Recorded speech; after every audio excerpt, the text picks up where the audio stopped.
Semoga yang subscribe diberikan rezeki melimpah dari jalan tak terduga.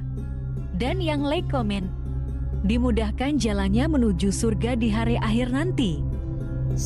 Siapa yang tak mendengar nama Qorun? Dia adalah seorang sosok kaya raya di zaman Nabi Musa yang namanya melegenda hingga sekarang.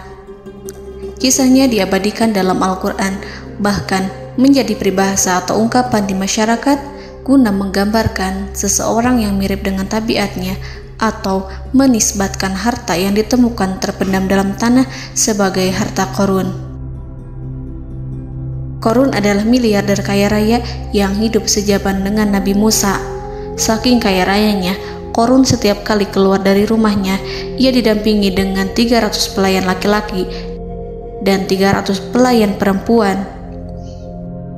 Qorun juga dikawal oleh 4.000 pengawal yang diiringi 4.000 binatang ternak ditambah 60 ekor unta yang khusus membawa kunci-kunci gudang penyimpanan harta kekayaannya itu. Itu dilakukan semata-mata sebagai bentuk kesombongan bahwa dialah manusia paling kaya, paling terhormat, dan memiliki pengikut setia. Ia merasa lebih mulia dibandingkan Nabi Musa alaihissalam.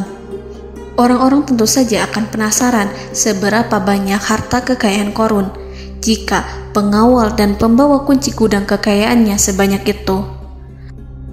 Lalu berapa banyakkah harta yang dimiliki Qorun yang disimpan di dalam gudangnya tersebut?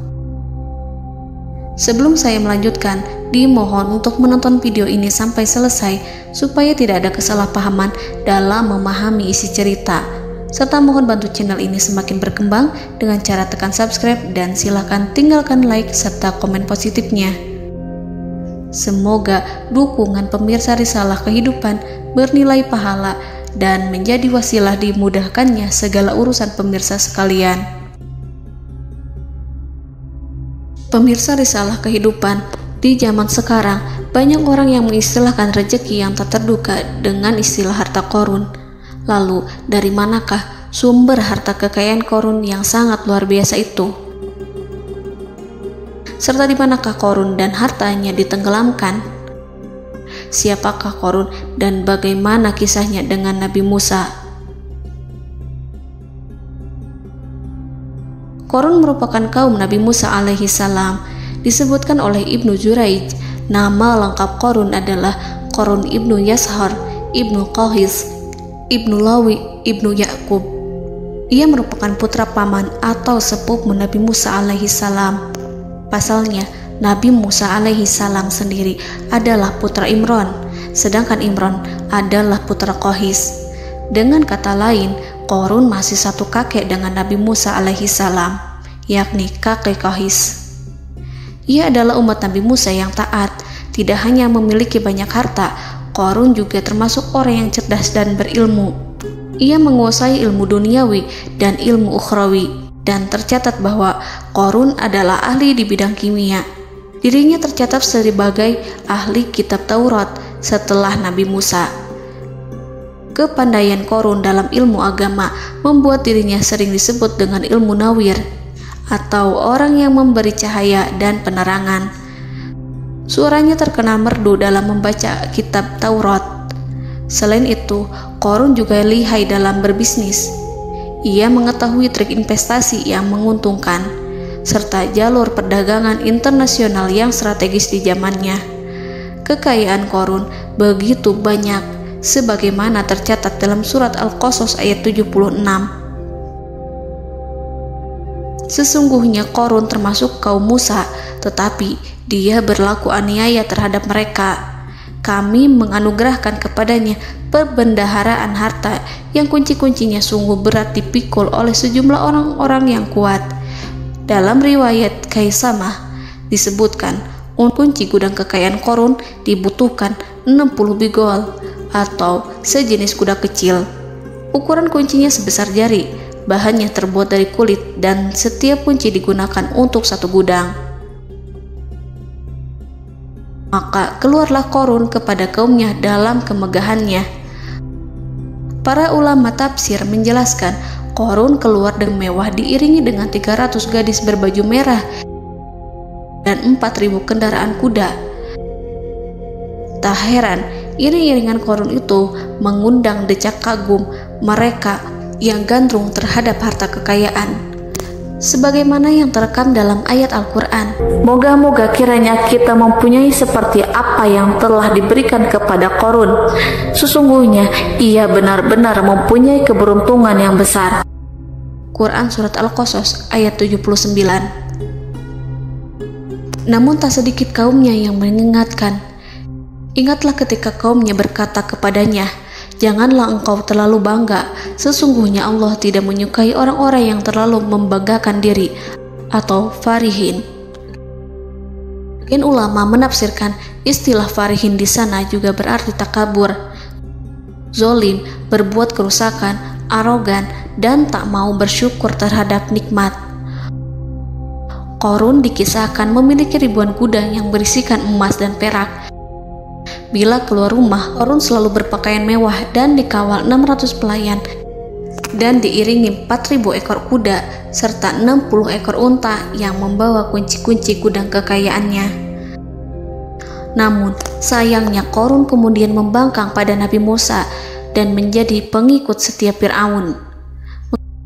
Mengenai dari mana asal-usul kekayaan Qarun, ada beberapa riwayat yang memberitahukan tentang asal-usul kekayaan Qarun. Sumber pertama menyebutkan bahwa jauh sebelum memiliki kekayaan, Qarun hanyalah seorang lelaki miskin yang tidak mampu menafkahi keluarganya. Anaknya sangat banyak. Lalu suatu ketika Qarun datang kepada Nabi Musa. Ia meminta Nabi Musa alaihi salam untuk mendoakannya agar Allah memberikan harta benda yang banyak. Qarun juga meminta Nabi Musa mengajarinya ilmu kimia dan ilmu-ilmu kehidupan lainnya. Qarun dikenal sebagai orang yang soleh dan mengikuti ajaran Ibrahim dengan baik, sehingga tanpa pikir panjang, Nabi Musa alaihi salam menyetujui permintaannya. Allah Subhanahu wa ta'ala mengabulkan doa Nabi Musa.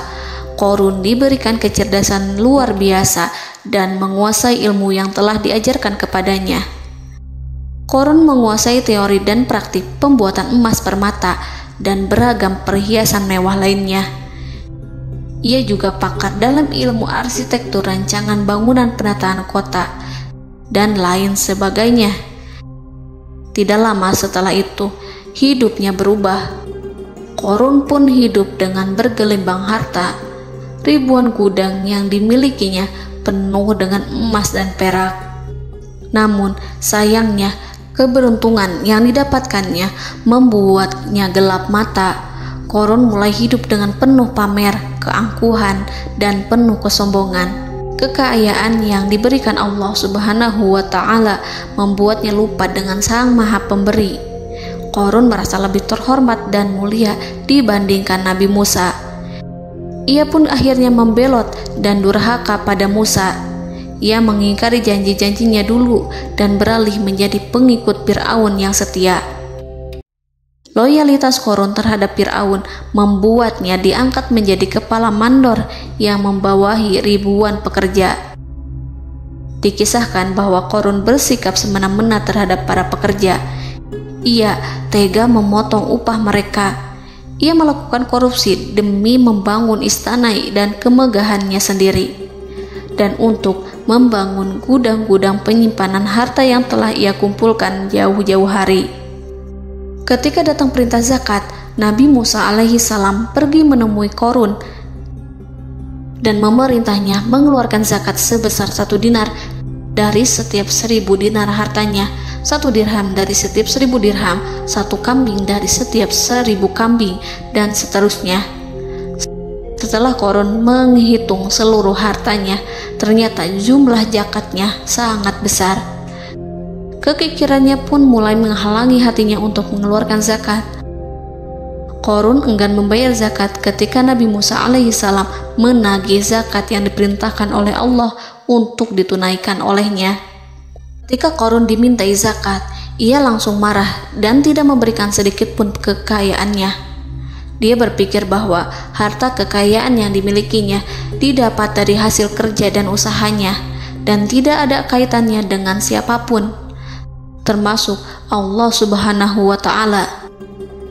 Janji Qarun untuk lebih taat beribadah dan membantu sesama jika diberi kekayaan oleh Allah dilupakannya.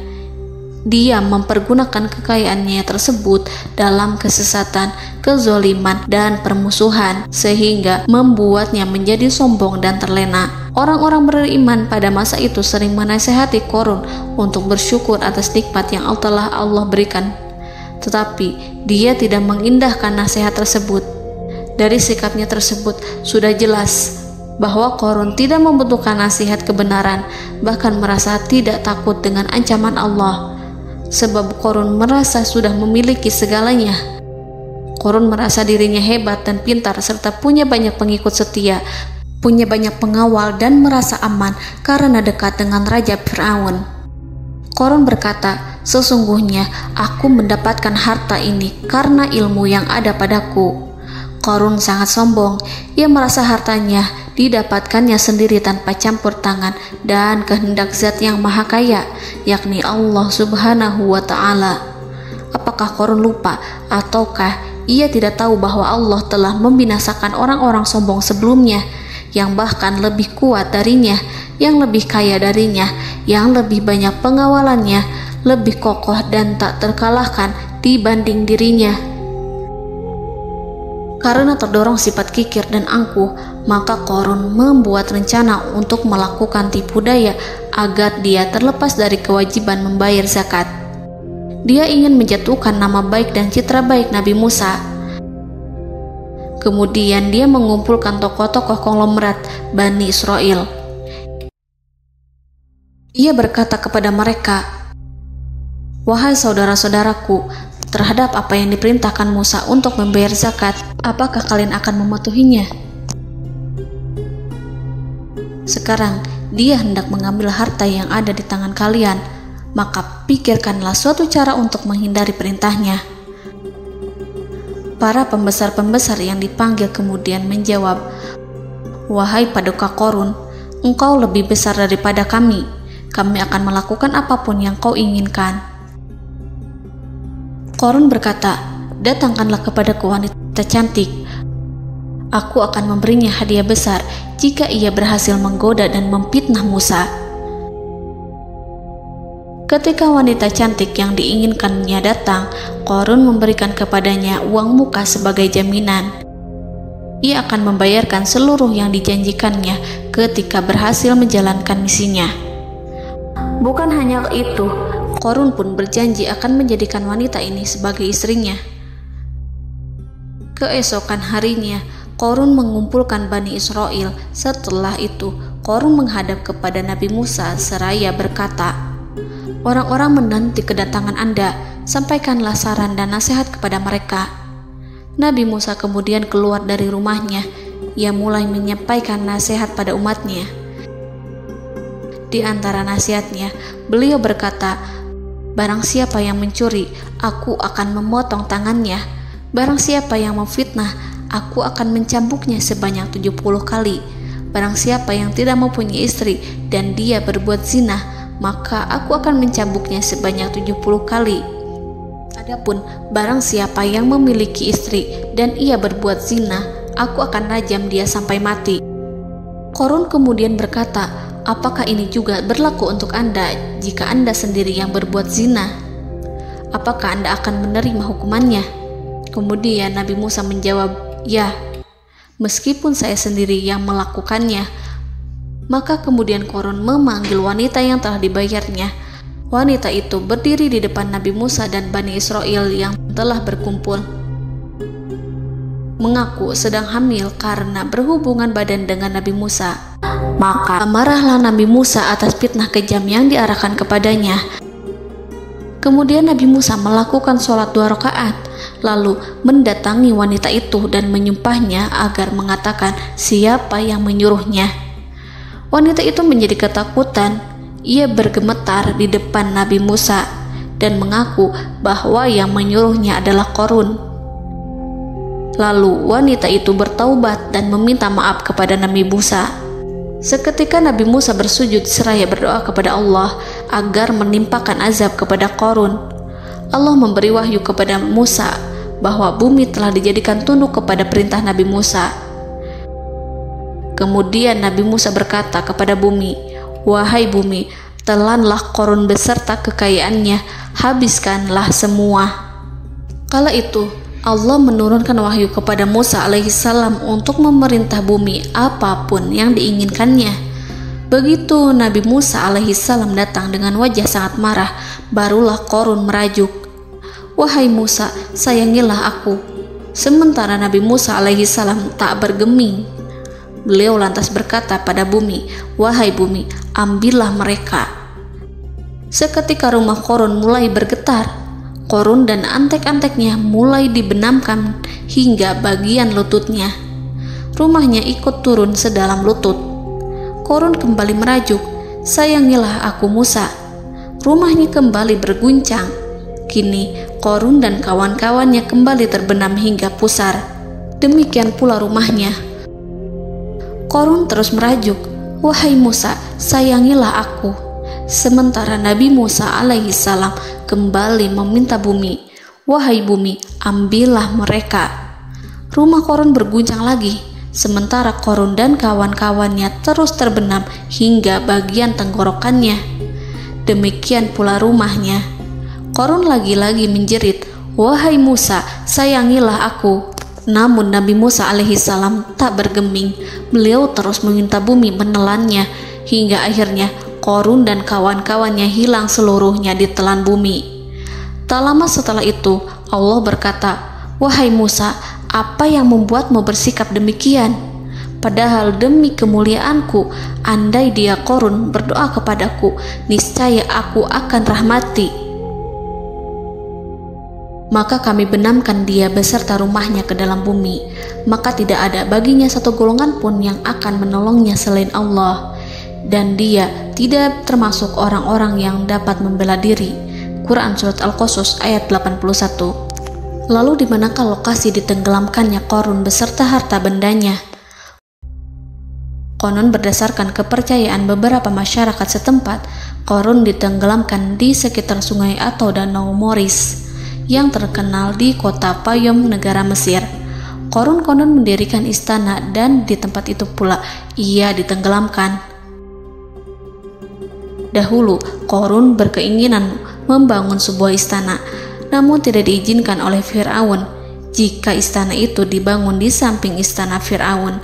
Terlebih, Qarun juga tidak ingin membangun istana di tengah pemukiman Bani Israel yang terletak di tanah Jasan. Fir'aun pun memberikan tanah di wilayah Fayom.